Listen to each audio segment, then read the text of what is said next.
Live mula sa GMA Network Center, 20 taon nang nakatutok. 24 oras. Magandang gabi po, Luzon, Visayas at Mindanao.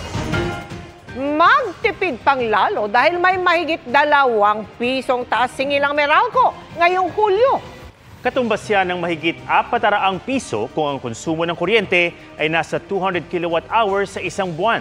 Bukod sa dagdag sa generation charge, tuloy rin ang pagpataw sa inutay-utay na dagdag singil mula Hunyo hanggang Setyembre.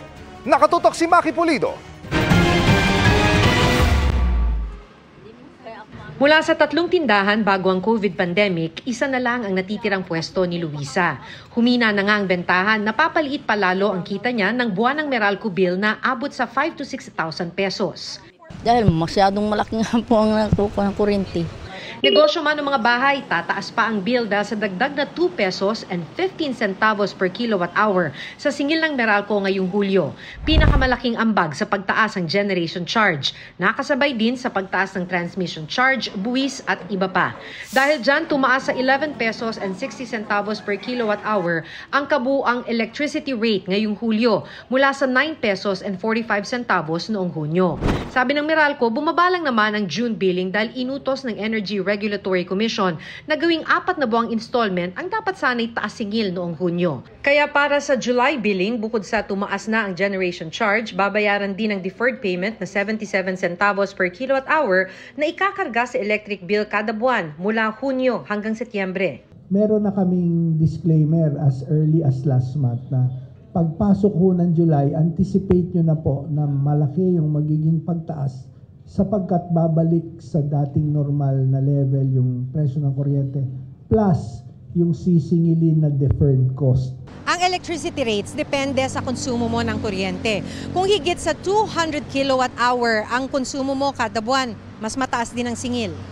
Dagdag na 430 pesos na babayaran sa electric bill ang mga kumukonsumo ng 200 kilowatt-hour kada buwan. Mahigit 800 pesos kung 400 kilowatt-hour ang konsumo at mahigit 1,000 piso kung 500 kilowatt-hour kada buwan. Susubukan pa raw kumapit ni Luisa. Tsaka po kahit mahina at ganun ay tuloy-tuloy kaysa naman mapatigil. Sa Agosto, may pag-asa naman daw bumaba ang singil dahil inaasahang bumaba ang demand sa kuryente, kaya't maaaring bumaba rin ang bentahan nito sa spot market. Para sa GMA Integrated News, Maki Pulido, nakatutok, 24 oras. Posible pang magpatuloy ang ilang araw ng baha sa Mindanao dahil yan sa nabuong low pressure area sa loob ng Philippine Area of Responsibility na inaasahang magpapaloon doon. Nakatutok si Dano Tingkungko. Tinano po at malalim na pong tubig. Wala nang maaninag na lupa sa bahaging ito ng Datu Montawal, Maguindanao del Sur dahil sa taas ng bahang dulot ng sunod-sunod na pag-ulan. Doble dagok pa sa mga residente ang pag-apaw ng Polangui River na nagpataas ng tubig. Kaya nagbangka na ang mga rescuer para mailikas ang ilan sa kanila. Ayon sa Maguindanao del Sur PDRRMO, aabot na sa 17 bayan ang apektado ng baha. Hindi nalalayo dyan ang sitwasyon sa Pikit, Cotabato. Bangka na rin ang gamit ng otoridad sa pagpapalikas sa mga residente. Kuhang bata. Gaya ng pamilyang ito na bitbit ang kanilang anak sa rubber boat. Tinatayang mahigit 13,000 residente na ang apektado ng pagbaha roon. Sa Socsargen, 3 lalawigan na ang apektado ng baha. 3 probinsya na po yung affected po natin. Sarangani Province, Sultan Kudarat Province, and the Province of Cotabato with a total of 105 barangays po and a total of 31,458 families na po yung apektado or a total of 104,402 individuals. Sa Maguindanao del Norte, natagpuan na ang bangkay ng ika-4 na batang tinangay umano ng baha sa bayan ng Matanog. Nauna nang natagpuan ng 13 iba pa, dahilan kaya itinigil na ng mga otoridad ang search, rescue and retrieval operation sa buong probinsya. Base sa report namin, subject for validation pa rin po, sir. Meron pong dineklarang 5 patay sa kabuuan ng region po, sir. Ito po ay naano po sila ng baha during ng flooding incident po ito. Tinangay rin ng baha ang 2 menor de edad sa Balabagan, Lanao del Sur na patuloy pa rin hinahanap ngayon. Ang kanilang ina hindi napigilan maging emosyonal habang umaasang makikitang muli ang mga anak. Sana po makita na po yung anak ko. Kahit bangkay sila, tatanggapin ko po sila. Kahit patay na ho, buhay sila. Nagpapasalamat ako dahil ito yung binigay ng Diyos sa akin. Abot hanggang dibdib naman ang baha sa Zamboanga City. Kaya ang Philippine Coast Guard gumamit na ng lubid at floatable material sa pagsagip ng nasa mahigit 700 residente sa lugar. Bagamat pahirapan, nakadadaan na rin ang ilang sasakyan sa bahaging ito ng bayan ng Maitum sa Sarangani, sa kabilayan ng pagkasira ng tulay rito dahil sa landslide. Sa pinakahuling tala ng NDRRMC, isa ang kumpirmadong nasawi na mula sa Northern Mindanao. 2 napaulat na nasawi naman ang bineberipika pa. Ang pag-ulan sa Mindanao ay bunsod ng pag-iral ng habagat. Para sa GMA Integrated News, Dano Tingkungko, Nakatutok, 24 Oras. Patay sa pamamaril ang isang 12 taong gulang na batang lalaki sa Bacolod City. Ang krimen, iniimbestigahan kung may kinalaman sa insidente ng pagdukot sa isang batang babae naman kamakailan. Nakatutok si Adrian Prietos ng GMA Regional TV.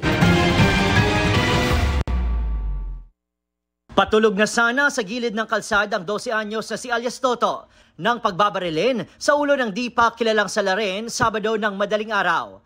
Hawak na ng pulisya ang CCTV ng pamamaril pero hindi isinapubliko. Mabilis na nakatakas ang sospek habang ang biktima binawian ng buhay sa ospital. Nakita naman daw may ginapanghimos siya. Siguro prepara siya matulog. Kay mga past 1 na to sa CCTV.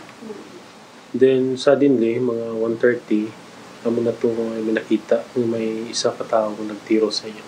Ayon sa isang saksi, namataan pa niya ang sospek na sakay ng isang motorsiklong nakaparada sa kanto bago ang pamamaril. Nasa itil na siguro, bantayan. Inaalam ng pulisya kung may kinalaman ang pagpatay sa naunang kaso ng abduction sa isang 5 taong gulang na babae na idineklarang missing noong July 1 at natagpuan noong July 2. Isa kasi ang 12 anyos sa mga huling nakitang kasama ng batang babae bago nawala.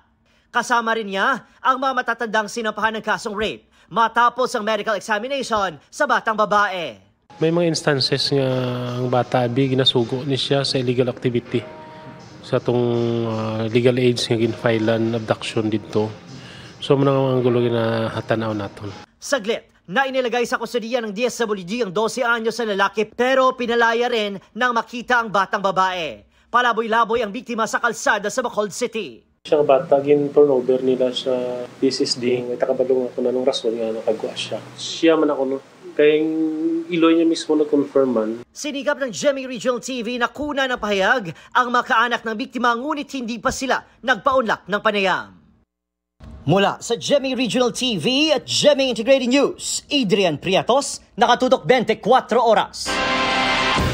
Sa gitna ng nakataas na arrest order, pinag-aaralan na umano ng Mayor Alice Guo na sumuko sa Senado. Ayon yan sa kanyang abogado na iginit ding di lumabas ng bansa ang alkalde. Nakatutok si Sandra Aguinaldo. 2 araw matapos magpalabas ng arrest order ang Senado, hindi pa rin lumulutang si suspended Bamban Tarlac Mayor Alice Guo. Kahit pa napuntahan na ng Senate Sergeant at Arms ang ilang sinasabing address nito. Sabi ng abogado niya, hindi lumabas ng bansa ang mayora. Kahapon magkausap kami, tagal din kami nag-usap, more than 1 hour. Sabi niya, nasa Pilipinas lang siya. Sa tagal ng usapan namin, siyempre naniniwala naman ako na nandito siya sa Pilipinas.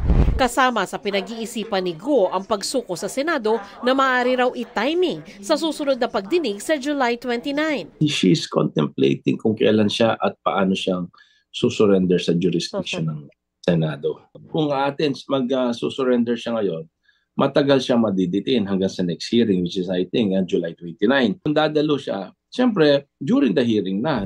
Sabi ni Senadora Riza Ontiveros, chairman ng Committee on Women, Children, Family Relations and Gender Equality, dapat magpakita na kaagad si Guo lalo't ilang beses siyang hindi dumalo sa pagdinig.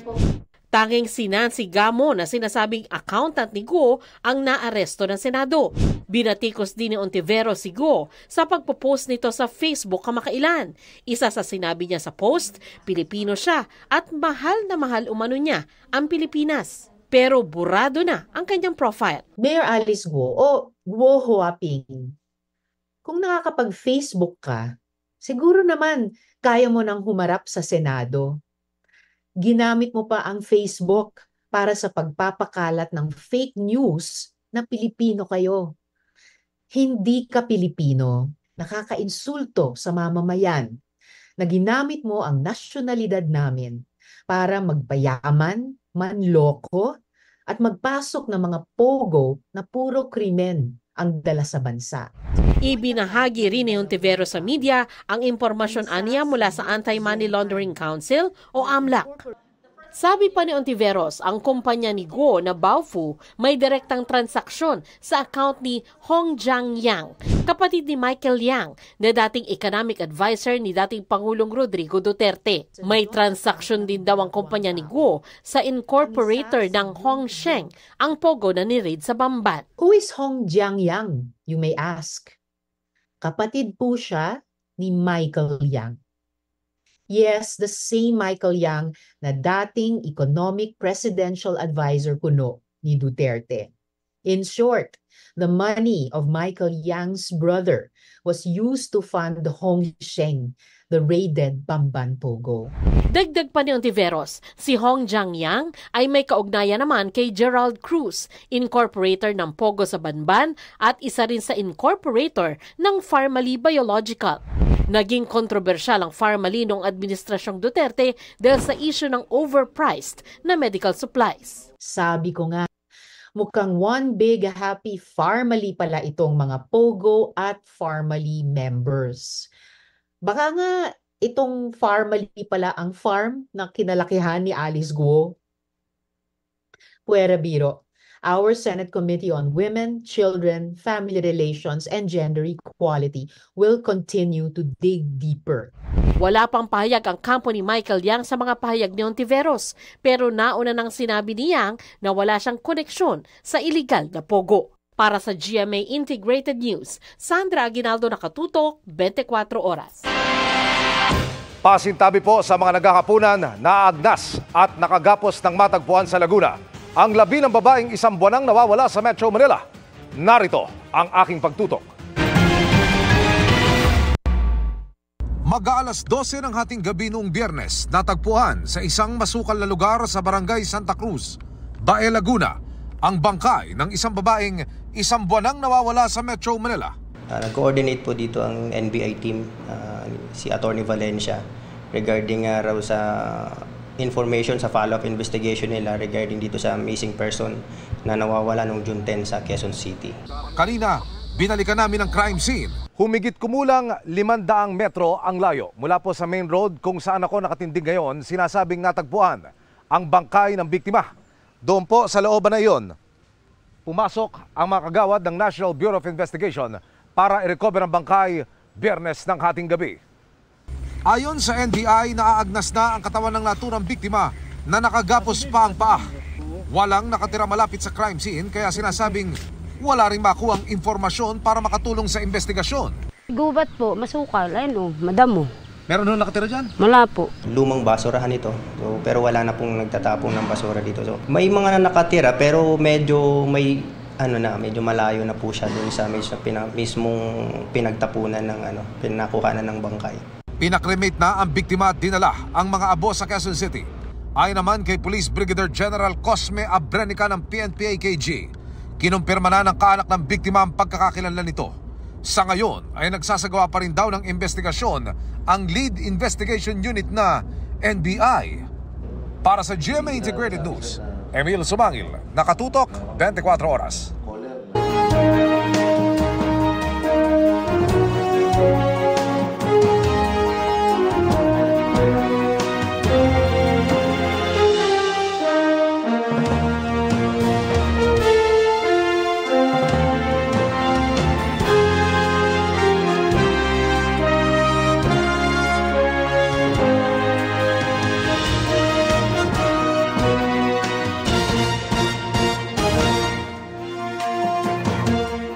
Kasabay sa ginawang walkthrough sa Kamara, ang nagpapatuloy na pagsasaayos sa ikatlong sona ng Pangulo.